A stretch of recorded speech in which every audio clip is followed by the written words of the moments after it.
हमारे किसी काम का नहीं बचा, क्योंकि संविधान में निश्चित दिया हुआ है आधे से ज्यादा इकट्ठा होइए और संविधान में जैसा चाहे वैसा आप फैसला लिख लीजिए। एक शब्द हमें मिला, हम सब जो हैं वो शूद्र हैं या दलित हैं। दलित जैसे शब्द हम बोलते हैं वैसे ही हमारे अंदर एक ऐसी भावना का विकास होता है कि हम कुछ कमजोर हैं औरों से, दूसरे से। इससे भी खूब डिबेट हुई है, लेकिन ये शब्द भी कहीं उत्पत्ति और इसका जो प्रयास था बताने का, बोलने का, लोगों को समझाने का, वो अपर्याप्त रहा। इस शब्द से भी हमारी मुक्ति नहीं मिल पाई गई। हम बहुत सारे पंथ में बटे हुए हैं, कोई रविदासी है, कोई कबीरपंथी है, और अलग अलग तरह के मत हैं, संप्रदाय हैं, उनकी अपनी अपनी मान्यताएं हैं, लेकिन वो भी कहीं कोई सफिशिएंट नहीं हो पाई। फिर अभी हमारे एक साथी कह रहे थे कि बाबा साहब ने एक रास्ता दिखाया 14 अक्टूबर को, हमें ऐसा कर लेना चाहिए। लेकिन हम ऐसे एहसान फरामोश लोग हैं कि उस रास्ते पे आज तक पीएचडी कर रहे हैं, जबकि वो हर व्यक्ति की निजी मुक्ति का रास्ता है, धम्म का मार्ग। लेकिन इस देश में देखते देखते उस धम्म को धर्म बना दिया गया और हम कुछ नहीं कर पाए। इतना तो हमने नाटक जरूर किए, हर साल हर शहर में, हर जिले में हम धम्म दीक्षा कार्यक्रम कराने लगे, लेकिन ये तय नहीं कर पाए कि भारतीय अभिलेख में अगर 0.06% बुद्धिस्ट हैं भारत में, तो जितनों को बुद्धिस्ट बनाया था, बने बनाए को, क्योंकि वो पैदाइशी बुद्धिस्ट थे हम सब लोग, फिर भी हमें बनाया गया क्योंकि बनने में बहुत माहिर है, जैसे लोग चाहते हैं वैसे बन जाते हैं। तो फिर जितने लोगों को बनाया गया 74 साल में, चले कहाँ गए वो? उनका आकलन कैसे करेंगे हम? कहाँ रहते हैं वो, क्या करते हैं? तो ये भी हमारे लिए, क्योंकि जो भी धम्म की प्रवृत्ति पर चलने वाले लोग हैं उनको संघ का पता होना चाहिए, उनका संघ कहाँ है। जैसे ही वो पहली लाइनें बोलते हैं वैसे उनको बोलना पड़ता है, जितनी बार वर्णना करेंगे संघं शरणं गच्छामि। अब हम धम्म की बात करते हैं, बुद्धिस्ट की बात करते हैं, और जो हम संघ है उसका पता नहीं कहाँ है। हम संघ दूसरों का जो 15% का, 2.5% का है, उसकी रोजाना चर्चाएं करते हैं, अपने संघ को पता ही नहीं, याद ही नहीं करते कहाँ है, कहाँ था, आज कहाँ है। तो ये भी हमारे लिए इनसफिशिएंट चीज रही, जबकि दुनिया में जो इसको मानने वाले लोग हैं उसमें कोई कंडीशन नहीं है कि समण ही होंगे। वो बमण भी बुद्धिस्ट हो सकते हैं, उस मार्ग पर चल सकते हैं, अपने जीवन को परिष्कृत कर सकते हैं, सुसंस्कृत कर सकते हैं, आसान कर सकते हैं मरने से पहले।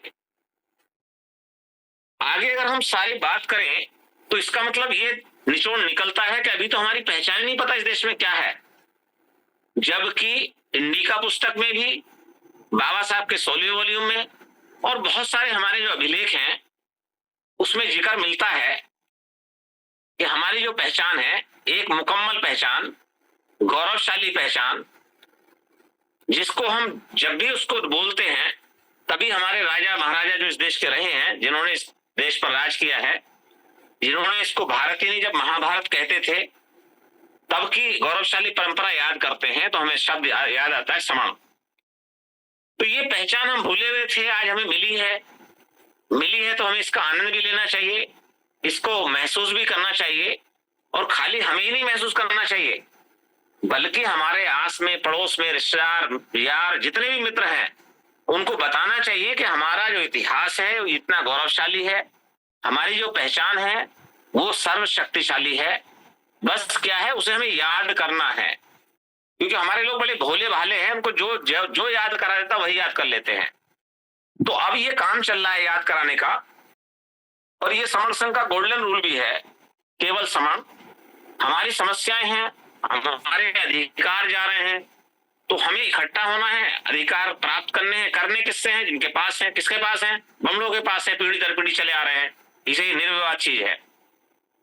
तो जब हम ये तय कर लेंगे हम समण हैं और एक साथ बैठेंगे, तो हमें देख लेंगे हमारी समस्याएं क्या हैं और समस्याओं का समाधान भी कर लेंगे।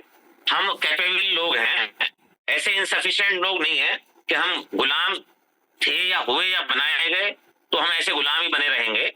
तो मानसिकता से और अपने दृढ़ विश्वास से, इच्छा शक्ति से बस ये पहचान हम पहुंचा दें हर साथी तक इस देश के, और ये मुकम्मल पहचान है आज की तारीख में, तो इस पहचान पर निर्विवाद रूप से अब तक जो डिबेट हुई है, जो बात हुई है, कोई और पहचान हमें नहीं मिलती जो हमें बचा सकती है। ये हमारी पहचान जो दी गई है वो हमें पुरानी है, हमारे महापुरुषों ने दी है। हमारे सारे महापुरुष समण महापुरुष हुए हैं, उन्होंने अपने जीवन भर ये हमें सिखाया है कि हम इकट्ठा रहें, एक दूसरे के सहयोग करें, सहयोग लें और सहयोग दें। तो ये पहला गोल्डन रूल है, इस पर प्रचार प्रसार चल रहा है। जब तक हम इस पहचान को अंतिम व्यक्ति तक नहीं पहुंचा देते तब तक हमें चैन नहीं लेना है। दूसरी बात है, वैसे उसका कोई जो साथ में जब हम बात करते हैं, जो गोल्डन रूल के रूप में हम जानते हैं हमारी बीमारी क्या बना है, क्योंकि पैसा वो तो हमेशा झगड़े की जड़ होता है। फिर भी हमने क्या किया, पैसे को स्टॉक करना शुरू किया, इकट्ठा करना शुरू किया, क्योंकि सबको अच्छा लगता है पैसा होना चाहिए। लेकिन जब वो पैसा होता है तो उसके अंदर, व्यक्ति के अंदर बहुत सारी महत्वाकांक्षाएं, बहुत सारे अवगुण, बहुत सारे विचार उसके परिवर्तनशील हो जाते हैं। जब वो पैसा इकट्ठा कर रहा होता हो सकता है उस वक्त उसके अच्छे विचार रहते हों, उसको लगता हो उसके सामने बहुत सारे एजेंडे हैं, उनको करना है, लेकिन हमारे किसी महापुरुष ने आज तक पैसा इकट्ठा किया नहीं, कोई ऐसा एग्जाम्पल नहीं मिलता। तो हमें क्या ऐसा जागृति आई हमारे अंदर कि हमने एक संगठन बनाया, उसमें चंदा रसीद छपवाई और हम निकल गए घर घर, आप साहब सहयोग करिए, आप चंदा दीजिए। लोगों ने दिया भी, काम भी हुए, प्रचार प्रसार भी हुआ, चीजें बढ़ी आगे। लेकिन एक निश्चित समय के बाद में वो हमारे लिए अभिशाप बन गया। लोग उसमें से पीछे होते चले गए, जो अच्छी नीयत के लोग थे उन्हें भी समस्या आने लगी, और जिन्होंने इसको धंधा बनाया था उनका तो आनंद आने लगा। उनको तो यहाँ फ्लाइट से, गाड़ी से लोग बुलवाते थे कि पैसा इकट्ठा होता था समाज का, उनको एंटरटेन किया जाता, उनको सुनने के लिए। ये सारी चीजें हुई हैं। जब वो अभिशाप बना तो हमें समझ में आ गया कि भाई इसको स्टॉप कर दो, क्योंकि अब ना हमें इस चंदे के चक्कर में हम इस दुनिया में और इस देश के अंदर ऐसी जगह खड़े हो गए हैं कि हमें लाइनों में लगवा दिया गया। देखते देखते हमारा मोरल इतना डाउन कर दिया है, जैसे पता लगा हम कोई पैदाइशी भिखारी हैं, हम मांगने वाले हैं सिर्फ, जबकि इस देश का इतिहास ये है हम देने वाले हैं, हम उत्पन्न करने वाले लोग हैं, हम सब कुछ बनाने वाले लोग हैं। जब हैं तो कम से कम वो जो विचार है उसको जागृत करके आज की तारीख में हम ये देखें कि अगर हमें चंदे से परेशानी हुई है, पैसा इकट्ठा होने से लोगों ने इसका मिसयूज भी किया है, और मिसयूज करने के बहुत सारे कारण भी मिलते हैं, बहुत सारे उदाहरण भी मिलते हैं। ऐसे ही नहीं वामसेफ 29 टुकड़ों में बढ़ गया, कुछ ना कुछ कारण रहे होंगे। और अभी जो 1 साल पहले की घटना है उसमें तो लोग जो यहाँ तक कहते हैं कि बहुत पैसे का लेन देन हुआ, इस चक्कर में विवाद हुआ, फिर और 28 टुकड़ों गए, 29 टुकड़ों में बैठ गया, मतलब कारण पैसा रहा। ये सुना जाता है, हमारे पास कोई ऐसे अभिलेखी है कोई वो तो है नहीं हम किसी से बात करें, लेकिन ये कॉमन सेंस की चीज है, हम थोड़ा सा भी सेंस रखते हैं तो जब पैसा इकट्ठा होगा तो झगड़ा जरूर होगा। तो इसलिए किसी महापुरुष ने सिखाया नहीं तो हम क्यों करें इस काम को। इसलिए समर संघ का गोल्डन रूल बन गया, चंदा कभी नहीं, चंदे पर जो धंधा है वो नुकसान दे गया, हमारे लिए बहुत अभिशाप बन गया, इसको रोक देते हैं, बंद कर देते हैं। तीसरी बात की यहाँ जरूरत तो नहीं है, क्योंकि पहले उसमें बीमारी पकड़ी गई, हमारी पहचान नहीं तो पहचान हो गई, क्योंकि इस देश में हमारी पहचान जातियों के रूप में कराई गई है। और मजे की बात यह है कि हमने उसे मान भी लिया है, वो जिसने कराई ठीक है, अगर हमें अधिकार लेने के लिए कैटेगरीज में इकट्ठा किया गया तो वो अलग बात थी, उसकी दूरदर्शिता, उस पर डिस्कशन, जो संविधान में डिबेट हुई, उनको अभिलेखों में दर्ज किया गया क्योंकि अधिकार देने थे, उनको समाज की मुख्य धारा में शामिल करना था। तो हमने क्या किया, उसमें एक प्रैक्टिस और शुरू की कि हमने उपजातियों का खेल शुरू कर दिया, जबकि SC ST OBC कैटेगरी में कहीं सब कास्ट की आवश्यकता नहीं पड़ती है, लेकिन फिर भी इस देश में बार बार कास्ट के साथ उपकास्ट लगा करके हमें बताया गया कि हम हैं कौन, और हमने माना, हमने खुद टैग लगाया, अपनी गाड़ियों पे लगाया, अपनी बाइकों पे लगाया, अपने जहां रहे घरों पे लगाया, हमने उस टैग को बड़ा बढ़ चढ़ के मान लिया कि हाँ यही सबसे बड़ी चीज है, जबकि वो सबसे बड़ी बीमारी थी जो संघ के अंदर आकर कट गई है, क्योंकि हमारी मूल पहचान हमें मिल गई है। इसलिए हमें जाति के अभ्यास की आवश्यकता अब नहीं बची है और इसको बिल्कुल तुरंत बंद कर दिया गया है और सभी लोग बंद कर देंगे इसको, तो इसकी आवश्यकता आगे पड़ेगी नहीं और हमें फिर इसमें नहीं बांटा जाएगा। जो अधिकार की बात रही, वो अधिकार सुरक्षित हैं, वो संविधान में है, वो हमें मिल रहे थे, मिलते रहेंगे। एक बात आगे और हमें बताई गई है, आज हम बैठे हुए थे एक संगठन के साथियों के साथ में, तो कह रहे साहब हम समझ नहीं पा रहे इस बात को, हम प्रश्न करते हैं कि बगैर नेता के और बगैर कोष के काम कैसे हो जाएगा। इसका मतलब हमारे साथी अभी थोड़ा सा इस पशुपेश में है, हमें नेता होना हमारे पास जरूरी है। पहले हम किसी को नेता बनाएंगे, उसको बढ़ाएंगे, जब वो बढ़ जाएगा, वो आपके अनुरूप चलेगा नहीं, तो हम उसमें कमियां निकालेंगे, उसको गिराएंगे, उसको हटाएंगे और ये खेल 74 साल में लगातार चलता रहा है। तो इसकी आवश्यकता जब थी, हो सकता तब होगी कभी, लेकिन आज की तारीख में हमारे लिए अभिशाप बन गया शब्द जिसकी हम बात करते हैं कि समाज को आगे बढ़ाने के लिए किसी व्यक्ति विशेष की आवश्यकता होती है। जैसे हम व्यक्ति विशेष बोलते हैं, वैसे ही संविधान में जो प्रिएम्बल है उसका वायलेशन करते हैं, वैसे ही हम जो समानता के अधिकार को पीछे छोड़ देते हैं, वैसे ही हमारे जितने महापुरुष हैं जिन्होंने हमें बराबरी का दर्जा देने के लिए हमेशा प्रयास किया है, हम उनको एकदम धता बता देते हैं। इसका मतलब हम अपने काम से पीछे हटना चाहते हैं और अपना काम किसी व्यक्ति विशेष को देके हम इतिश्री करना चाहते हैं। तो ये अब नहीं चल सकता, हमें अपने हिस्से का काम खुद करना पड़ेगा। हमें किसी नेता की आवश्यकता नहीं है। एक व्यक्ति विशेष बिक सकता है, बीमार हो सकता है, भाग सकता है, मारा जा सकता है, कुछ भी हो सकता है। तो इसलिए अब हम जो हमें लोकतंत्र में दिया गया है, अभी इलेक्शन हुआ है, सारे नेता अपने आप बन गए, संविधान ने बना दिए, क्योंकि लोगों से चुन करके आए, जैसे आए सब पता है आपको, लेकिन फिर भी वो ऑटोमेटिक 5 साल की सेवा में आपकी रहेंगे। अब सेवा अपनी करेंगे या वो खुद की करेंगे, ये तो आप लोग तय कर सकते हैं, क्योंकि हम इकट्ठा नहीं है। इकट्ठा होंगे तो पूछ लेंगे, बुला के जहां बैठते हैं, जिस मोहल्ले में बैठते हैं, जिस गली जिस शहर में बैठते हैं, बुला के बात कर लेंगे, बताइए आपको भेजा था, आप क्या क्या सेवा कर रहे हैं। लेकिन अभी तो हमारे पास तंत्र ही नहीं है ऐसा, हमारे किसी भी जिले के अंदर अभी 100 तो स्पोक तैयार नहीं है।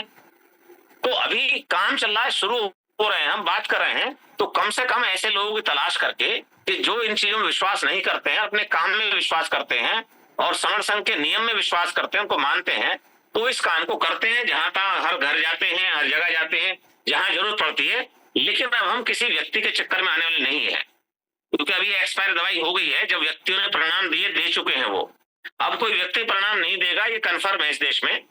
इस पे भी डिबेट बहुत बार हो चुकी है। अच्छा, ये जो बीमारियां ऐसे नहीं पैदा हुई, कैसे पैदा हुई? जब पहली बार कोई राष्ट्रीय अध्यक्ष बना होगा किसी संगठन का, वो अच्छी नीयत से बना होगा, उसका बायोलॉजी बहुत अच्छा होगा, उसने काम भी बहुत अच्छी नीयत से करना शुरू किया होगा, क्योंकि महापुरुषों का विचार उसके दिमाग में रहा होगा। लेकिन जैसे जैसे उसने काम करना शुरू किया, उससे कोई गलतियां भी हुई होंगी। अब गलतियां हुई होंगी तो लोगों ने गलतियां उस वक्त नहीं बताई होंगी। लोगों की आदत है वो सामने मुंह पे नहीं बोलते, मुंह पे बोल देंगे बुरा लग जाएगा, आदमी नाराज हो जाएगा, आदमी रूठ जाएगा, हमसे बात नहीं करेगा। तो उन्होंने क्या किया, जिन जिनको बुरी लगी उन्होंने सोचा यार गलत काम कर रहा, अच्छा काम हम करते हैं, वो अलग बैठ गए 10-5 लोग लेके, उन्होंने अपना संगठन बना लिया, दूसरा संगठन बना होगा ऐसे ही। फिर वहां से कुछ लोग सेटिस्फाई नहीं रहेंगे, वो तीसरी जगह पहुंचे होंगे। इस तरह से इस प्रयास में हम 29 लाख जगह बैठ गए, एक से एक अच्छा प्रयास करने के चक्कर में। तो अब हमें ये तय करना है कि वो हुआ क्यों होगा, अब तक चल क्यों रहा है। तो हमें जो पद मिले या लिए हमने अपने आप जबरदस्ती आगे बढ़ के, वो पद में आनंद आया, हमें लोगों ने हमारा जय जयकारा लगाया, लोगों ने हमारे गले में मालाएं डाली, लोगों ने हमें पैसा दिया, गाड़ियां दी घूमने के लिए, भाषण देने के लिए, जहां तक दुनिया और देश में दूसरे देशों में जाने के लिए हमें अच्छा लगने लगा। जब अच्छा लगने लगा तो किसको पड़ी है कि अच्छी चीज को छोड़ दे। उन्हें क्या मतलब काम होना हो, बस उन्हें अच्छा लग रहा है, 10-20 लोग जयकारा लगा रहे हैं, 200-500 लोग इकट्ठा हो जाते हैं, उनकी बात को सुनते हैं, बस जिंदगी कट जाती है। तो इसलिए ये जो पद मिले हैं, प्रतिष्ठाएं मिली हैं, ये हमारे लिए अभिशाप बन गई और व्यक्ति ने ठान लिया कि एक बार अगर मैं राष्ट्रीय अध्यक्ष बन गया तो मरते दम तक बनता रहूंगा, इससे हट नहीं जाऊंगा, कोई हटाएगा तो मैं उसे हटा दूंगा। इसका मतलब वही हम आपसी कलह में बने रहे और परिणाम ये हुआ कि पद प्रतिष्ठा मंचमाला हमारे लिए अभिशाप बन गया। तो उस अभिशाप को समर संघ में काटा गया कि हम यहाँ पर किसी व्यक्ति को व्यक्ति विशेष नहीं बनने देंगे। व्यक्ति काम करे, खूब बढ़े, रोजाना यहाँ आए, पोर्टल पे बोले, अपना काम करे, स्पोक बनाए, लोगों के पास जाए, जो भी मीटिंग्स करता है उसकी फोटो वगैरह डाले, दिखाए कितने लोगों को जोड़ चुका है, जहां वो रहता वहां उसने कितना काम किया है, उसके गली मोहल्ले में परिवार में उसका परिवार जुड़ा है नहीं जुड़ा अभी तक, क्या पता ऐसा लगा वो जो है यहाँ आके तो बोलता है, पता लगा परिवार में उसके 2 सदस्य जुड़े नहीं है, उसकी कोई बात ही नहीं सुनता है। तो इसलिए यहाँ जो मूल काम शुरू हो रहा है अपने आप से शुरू हो रहा है, हमारी जवाबदेही खुद से है, सामने वाले से नहीं है। तो ये जो पद प्रतिष्ठा मंचमाला है, जो बीमारी हमारी बनी थी, इसको एक झटके में तोड़ दिया गया, जबकि उसको हम अपने बिहेवियर में, अपने बर्ताव में, अपने आचरण में ला चुके हैं और ऐसा हम कर रहे हैं रोजाना। क्योंकि हमें अगर देखना है तो मॉडल हमें अपने घर से दिखाना, अपने आप से दिखाना है, किसी दूसरे को मॉडल तैयार नहीं करना है। तो ये जो चीजें थी हम जो बात कर रहे हैं, आगे एक बात और हुई जो हमारी बीमारी के कारण बने, जो 85% अभी हम 10-12-15% में भी उस पे रह गए हैं, कि हमारा ये हुआ कि हमने जो भी चीज बनाने की कोशिश की उसका सबसे पहले अलॉटमेंट कराया अपने नाम, ये मुझसे दूर ना जाए, मतलब पंजीकरण कराया उसका। पंजीकरण कराएंगे तो आपके कुछ सदस्य जो है उसमें आएंगे, उनका नाम होगा, रजिस्टर्ड होंगे, साहब सरकार में दिखाना जरूरी है। तो जब पंजीकरण कराएंगे तो आपकी व्यक्तिगत प्रॉपर्टी हो जाती है वो, और जब व्यक्तिगत प्रॉपर्टी हो जाती है तो फिर आप पे कोई उंगली नहीं उठा सकता और आप इसको मरते दम तक ढोते रहते हैं, कोई माने या ना माने, क्योंकि आपने बनाई है, आपके लोग उसके अंदर हैं, आप चाहे 2 रह जाए, 10 रह जाए, 20 रहे, इस बात की आपको चिंता नहीं होती है। तो इसलिए अब अगर हम ये बात करें 120 करोड़ लोग अगर इस देश के अंदर हैं, उनका पंजीकरण संभव ही नहीं है, हो ही नहीं सकता। तो जब हो नहीं सकता तो ये बीमारी बनी हमारे लिए, बीमारी को काट दिया गया। तो अब इस जब बीमारी को काटा गया तो बहुत सारे लोगों को समझ में आई बात।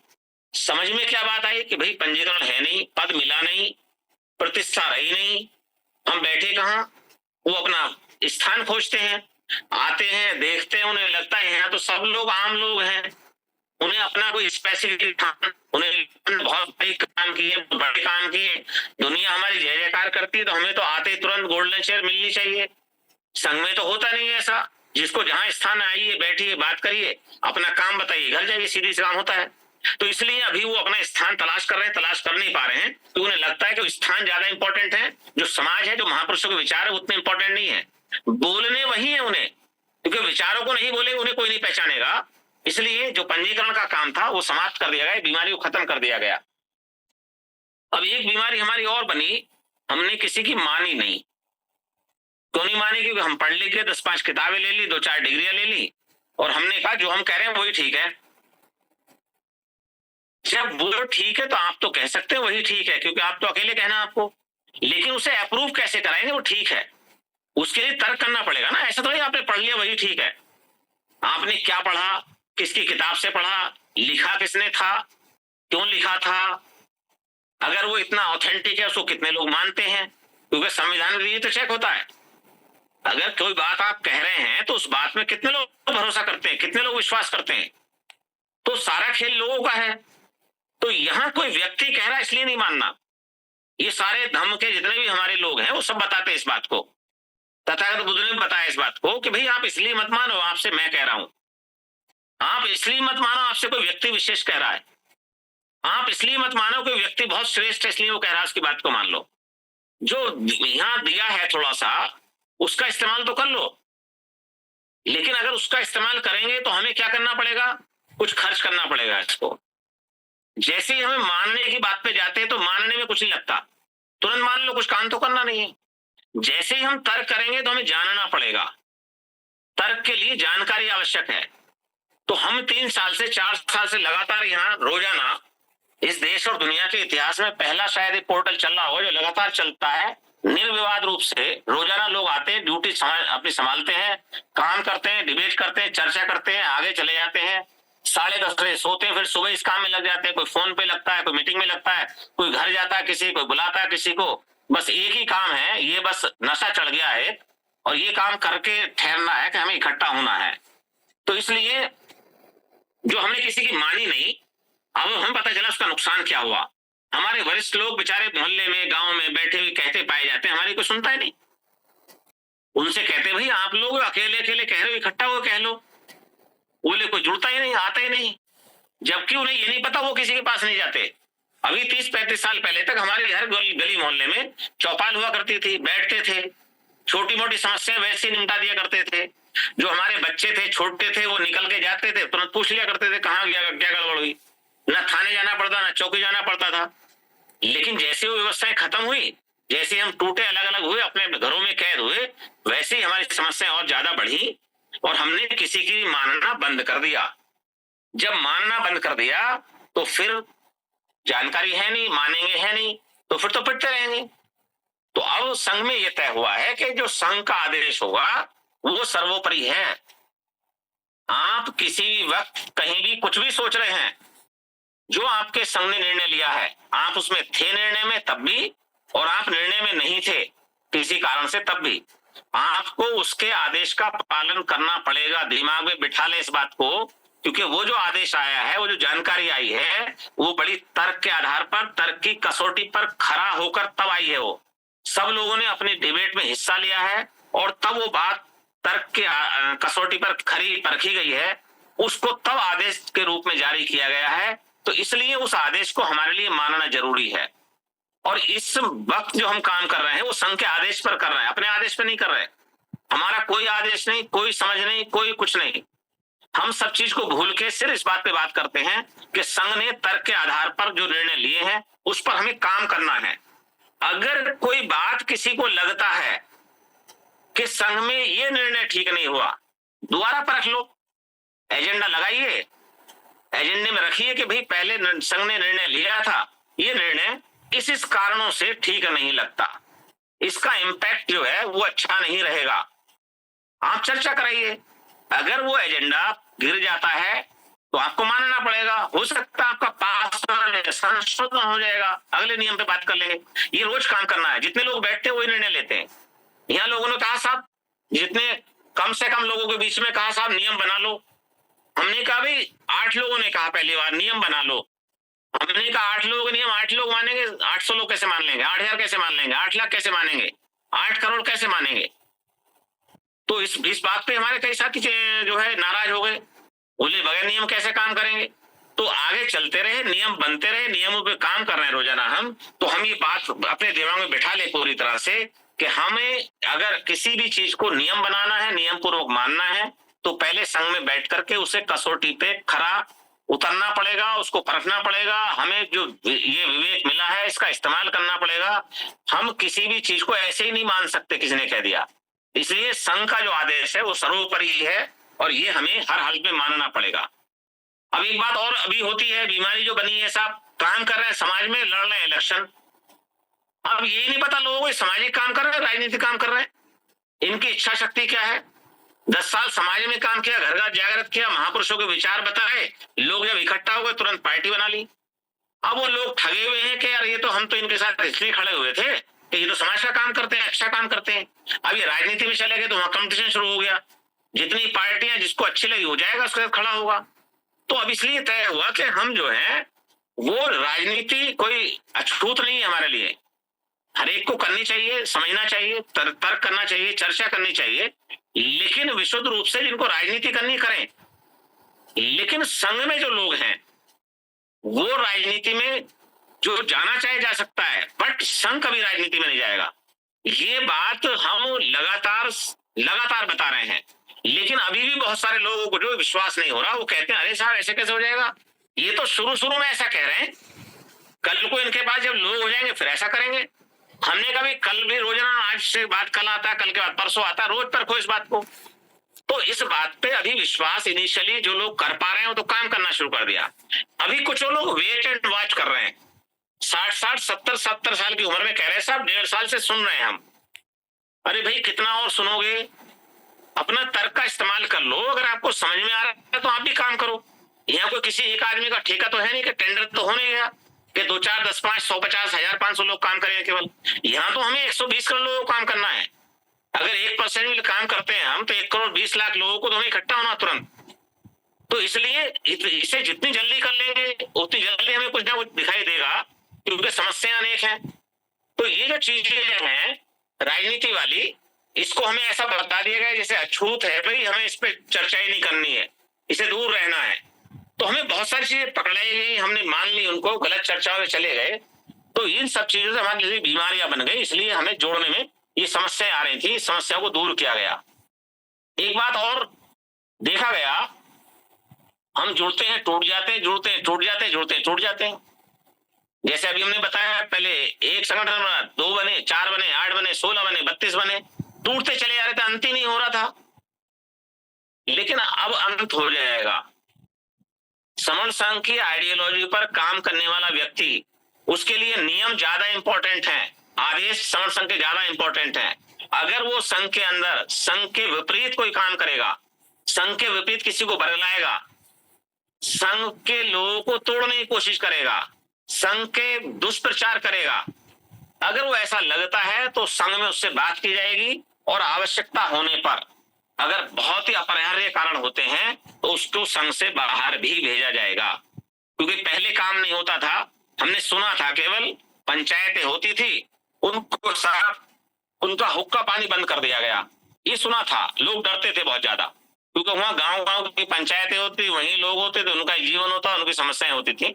लेकिन जब से संविधान लागू हुआ है, उसके बाद तो ये डर हमें किसी को रहा ही नहीं है, कुछ जो मन करे वो करें। तो संघ में ऐसा नहीं हो सकता, संघ में विरोध नहीं है, संघ में तर्क है, 24 घंटे कर सकते हैं आप, लेकिन विरोध नहीं कर सकते आप, क्योंकि आपको परिवार के अंदर ही रहना है। आप तर्क करिए, बार बार करिए, 100 बार करिए, आपकी बात हो सकता है आज नहीं मानी जा रही, कल मानी जाएगी, अच्छी होगी तो, कल नहीं मानी जाएगी, परसों मानी जाएगी। तो तर्क हो सकता, विरोध नहीं हो सकता। इसलिए अगर कोई घात करता है तो नियम बना है, संघ घातक की संघ में वापसी कभी नहीं। ये जो 9 हमारे विनय बने थे, ये क्या है, गोल्डन रूल के रूप में जानते हैं, या इनको ये कहें कि हम उस दवाई के रूप में जानते हैं जो हमारी सारे समाज में 74 साल में बनी दवाई एक्सपायर हो गई है। एक ये समूल जो एंटीडोज बनी है कंप्लीट रूप से, जिस पर हम आज काम कर रहे हैं, अगर हमने ये बात मानते रहे और इस विश्वास से रोजाना जाते रहे लोगों के पास में, इस बात को बताते रहे, तो हमें जुड़ने से कोई रोक नहीं सकता, और हमारे अधिकारों को जहां भी है वहां से मिलने से कोई नहीं रोक सकता। तो ये हम रोज डिबेट करते हैं, रोज चर्चा करते हैं, और हम कारण के साथ में निवारण भी बताते हैं, क्योंकि अगर निवारण नहीं बताएंगे काम कैसे, कल हम कैसे मिलेंगे फिर दोबारा से। तो इसलिए इस पर अगर किसी के प्रश्न आते हैं वो प्रश्न करें, और हमारे पास जो समय अवशेष बचा है उसमें हमारी गीता और ये बहन जी है जो आज हमारा सहयोग कर रही थी, उनसे अनुरोध है बहन जी आप आए, और इसमें जो भी साथी हमारे उस पर प्रश्न करना चाहते हैं उसके प्रश्न लें। मुझे इन बातों को रखने में अगर किसी को हर्ट हुआ हो, कोई बात गलत बोल दी हो मैंने, तो मैं उसके लिए संघ से क्षमा चाहता हूँ। संघ ने मुझे इस बात के लिए मौका दिया था, मैं संघ का आभारी हूँ उसके लिए। सभी साथियों को संघ नवमी, जय भीम, नवोदय।